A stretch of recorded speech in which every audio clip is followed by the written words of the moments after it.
இஸ்ரேலை பொறுத்தவரை வழக்கத்தை விட இன்று பதட்டமாக காணப்படுகிறது. காரணம் என்ன அப்படின்னா, இஸ்ரேல் கத்தார் மேலே தாக்குதல் நடத்தியிருக்காங்க. யார் மூலமாக கத்தார் திருப்பி தாக்குவாங்க என்ற கேள்விதான் மக்கள் மத்தியில் பரபரப்பாக பேசப்படுகிறது.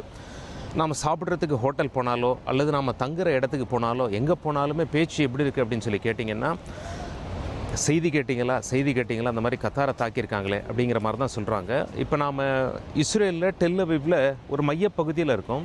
வழக்கத்தை விட இன்றைக்கி கூட்டம் குறைவு அப்படின்னு சொல்லி சொல்கிறாங்க. அதுக்கு இன்னொரு காரணம் சொல்கிறாங்க, இன்றைக்கி ஒர்க்கிங் டே அப்படின்னு சொல்கிறாங்க. பட் இருந்தாலுமே இங்கே உள்ளவங்க என்ன ஃபீல் பண்ணுறாங்கன்னா, இல்லைங்க வழக்கத்தை விட கொஞ்சம் குறைவாக தெரியுது. ஏன் அப்படின்னா, இங்கே ஜென்ரலாகவே ஒரு பதட்ட நிலை நீடிக்கிறது அந்த கத்தார் மேலே தாக்குதல் நடத்தினதுலேருந்து. இஸ்ரேல் என்ன பண்ணியிருக்காங்க அப்படின்னா, இப்போ நீங்கள் யோசிக்கலாம், கேமரா எப்படி திரும்புது, இது ஒரு ஃபேஸ் ட்ராக்கிங் டெக்னாலஜி, அதுவே திரும்புது. இஸ்ரேலை பொறுத்த வரைக்கும் கத்தார் மேலே தாக்குதல் நடத்தியிருக்காங்க. கத்தாருக்கும் இஸ்ரேலுக்கும் நெருங்கிய நட்பு இருக்கா அப்படின்னா கிடையாது. பயங்கர பகை இருக்கா அப்படின்னாலும் கிடையாது. 2023 அக்டோபர் 7ஆம் தேதிக்கு மேலே அந்த நெகோசியேஷன்ஸ், அந்த பேச்சுவார்த்தையை பொறுத்த வரைக்கும் கத்தார் தான் முன்னெடுத்து ரொம்ப ஆர்வமாக நடத்தி வராங்க. ஹமாஸும் அங்கே தான் பேச்சுவார்த்தையில் கலந்துட்டு போகிறாங்க. இஸ்ரேலை பொறுத்த வரைக்கும் கூட அவங்க தான் கோஆர்டினேட் பண்ணுறாங்க. ஆனால் இந்த திடீர் தாக்குதலை அவங்க ரொம்ப அதிர்ச்சியாக பார்க்குறாங்க. அமெரிக்காவுடைய நிலைப்பாடு என்ன அப்படின்னா, இந்த ஊர் மக்கள் என்ன பேசிக்கிறாங்க, நம்ம இங்கே போய் சாப்பிடும்போது பக்கத்துலலாம் அவங்க மக்கள் இதை தானே பேசுகிறாங்க. அவங்க என்ன பேசுகிறாங்கன்னா, கண்டிப்பாக அமெரிக்காவுடைய ஒப்புதல் இல்லாமல் நாம் என்ன செஞ்சுருக்கோம், அமெரிக்கா ஒப்புதல் கொடுத்ததுனால தான் இந்த மாதிரி நம்ம நாடு செஞ்சுருக்காங்க அப்படின்னு சொல்லி பேசுகிறாங்க.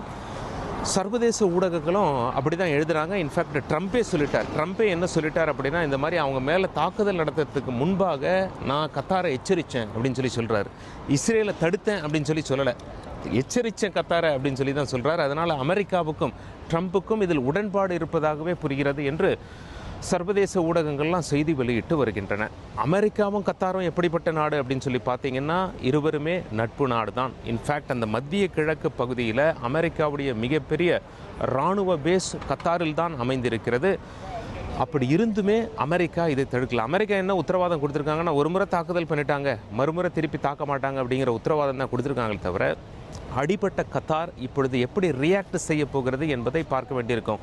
உயிரிழப்பு இருக்குது கத்தாரில், ஹமாஸை சேர்ந்தவங்கள் உயிரிழப்பு இருக்குது. ஆனால் அடுத்ததாக என்ன செய்ய போகிறாங்க, இப்போ ஹமாஸோ அல்லது ஏமன் நாட்டிலேருந்து ஹூத்தி குழுவினர் தாக்குதல் நடத்துவாங்களா என்றும் பார்க்கப்படுகிறது.